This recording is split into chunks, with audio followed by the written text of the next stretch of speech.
Estamos en la conferencia vespertina número 130, el día número 37 de la nueva normalidad, en donde reiteramos las acciones se realizan regionalizadas, en este caso por entidad federativa, para que cada una de ellas pueda aplicar las acciones que se consideran necesarias en relación al semáforo de riesgo, y esto permita entonces poder reactivar las dinámicas sociales, laborales en el espacio público sobre todo, pero siempre teniendo presente como la principal acción a cuidar el tema de la salud poblacional.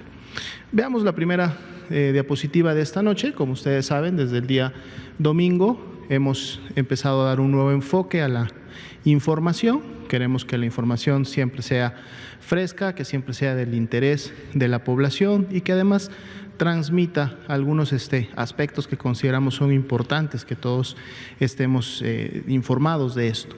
Así también aprovecho, iniciando esta parte, que toda la información que se venía dando, digamos, a la que estaban acostumbrados tanto los medios de comunicación como muchos de los ciudadanos que normalmente siguen estas conferencias vespertinas todas las noches a través de las redes sociales, la van a encontrar en el informe técnico. De hecho, el informe técnico del día de hoy incorpora muchas de las gráficas y mucha de la estadística que de alguna manera ustedes estaban ya acostumbrados a ver en los últimos meses. Esta la pueden encontrar todas las noches a las 7:30 de la noche, es decir, en unos momentos más estará subiendo en la página de coronavirus.org, es decir, la página oficial del Gobierno de México.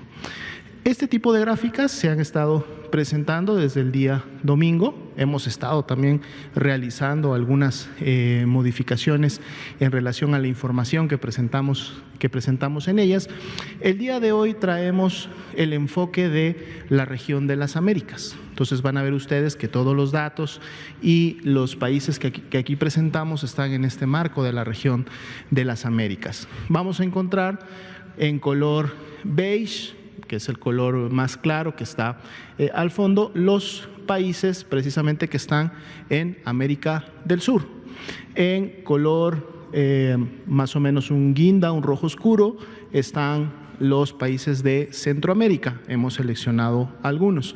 Y en el color verde, un verde turquesa más o menos, están los 3 países que conformamos América del Norte, ¿no? Y la idea de estas gráficas, pues bueno, es poder comparar un poco cómo se ha comportado la epidemia en los diferentes países. ¿Y por qué es posible en esta gráfica sí efectuar una comparación entre los países? Por 2 razones. La primera y la más importante, porque además son casos por millón de habitantes, es decir, están en una base poblacional. Cuando comparamos una tasa, cuando tenemos una tasa, entonces sí podemos comparar de manera adecuada cuál es el comportamiento entre un país y otro o entre varias regiones geográficas. Por eso estos gráficos se van a presentar siempre en forma de una tasa con base poblacional, en este caso 1 por millón de habitantes. Y la otra razón es porque todos ellos están alineados en el tiempo al momento en el que presentaron su primer caso por millón de habitantes. En el momento en que presentaron su primer caso por millón de habitantes, empezamos a seguir la curva correspondiente.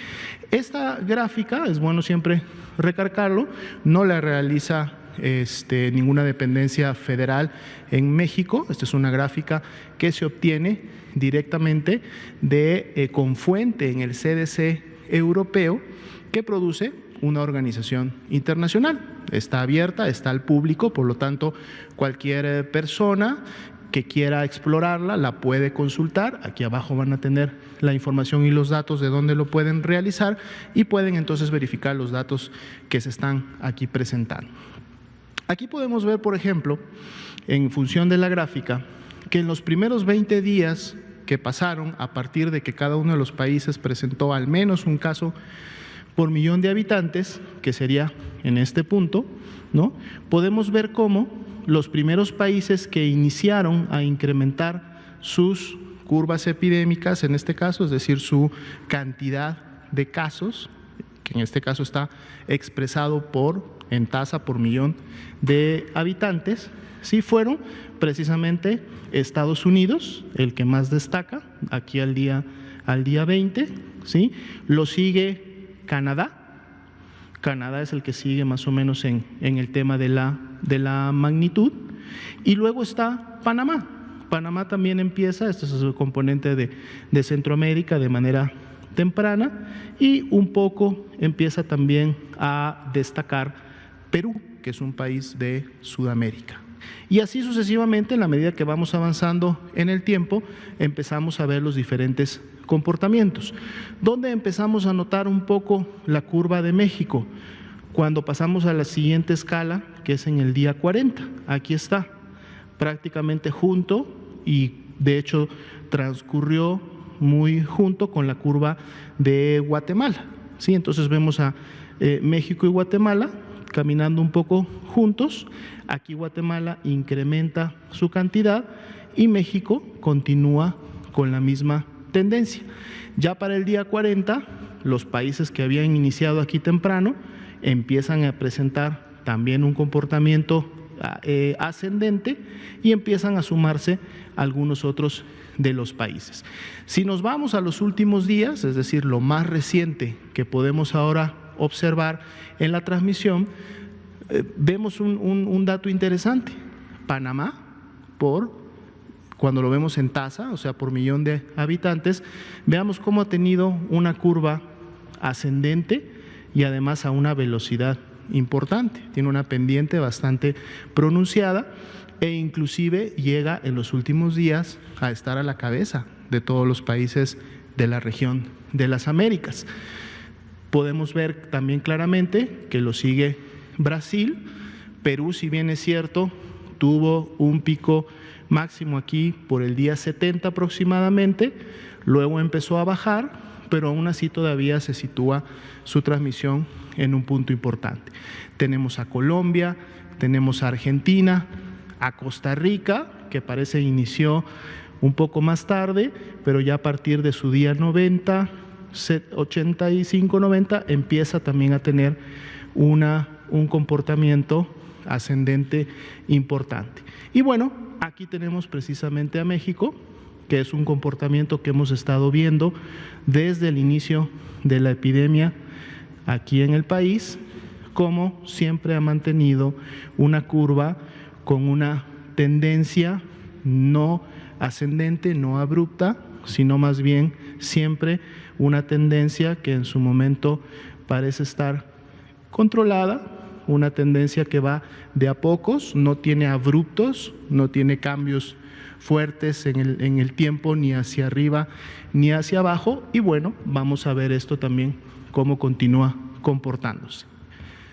25% los casos activos en los últimos 14 días en la región de las Américas, que es el componente que queríamos presentar el día de hoy. Veamos la siguiente diapositiva. Aquí podemos observar la incidencia de casos y de funciones confirmadas. Son precisamente las tres líneas que tenemos en esta gráfica. La línea que tiene la mayor altura, que es este color rojo, es precisamente los casos confirmados en este caso, y podemos ver aquí, es muy importante comentar para que también lo sepan en casa, no son casos acumulados, ¿sí? Son casos, por eso dice incidencia, son casos incidentes, es decir, para cada una de las semanas epidemiológicas son los casos que sucedieron en cada una de ellas. No es que se van acumulando, sino son los casos que están en cada una de ellas. Esto quiere decir que en la medida que vaya avanzando la epidemia y en la medida que se vayan controlando los casos, aquí sí podremos ver cómo las curvas pueden en su momento empezar a tener un comportamiento diferente. Como por ejemplo en este caso, vemos el comportamiento de esta curva que representa precisamente a las defunciones. Los porcentajes de cambio que vemos al final de cada una de ellas representan cómo se ha comportado esta curva en relación de la última semana graficada, que es la 25, en relación a la semana anterior, que sería la semana 24. Es decir, que si de la semana 24 a la 25, como podemos ver en el caso de la curva de casos confirmados, hubo un incremento, pues bueno, esa proporción representa el incremento que se produjo, en este caso, más 9%. En el caso de la curva de recuperados, podemos ver que de la semana 24 a la 25 hubo un 20% más de recuperados. Ese fue el incremento. Y como ya lo decíamos, en el caso de las defunciones, recordando que estamos en este punto basados en casos confirmados, de la semana 24 a la 25 se observa una reducción de menos 21% en la ocurrencia de las defunciones. También tenemos el dato de los casos activos que se encontrarían al momento del corte, o sea, el 7 de julio, que son los casos que iniciaron con signos y síntomas en los últimos 14 días, casos confirmados que representan 26.557. Veamos la siguiente diapositiva.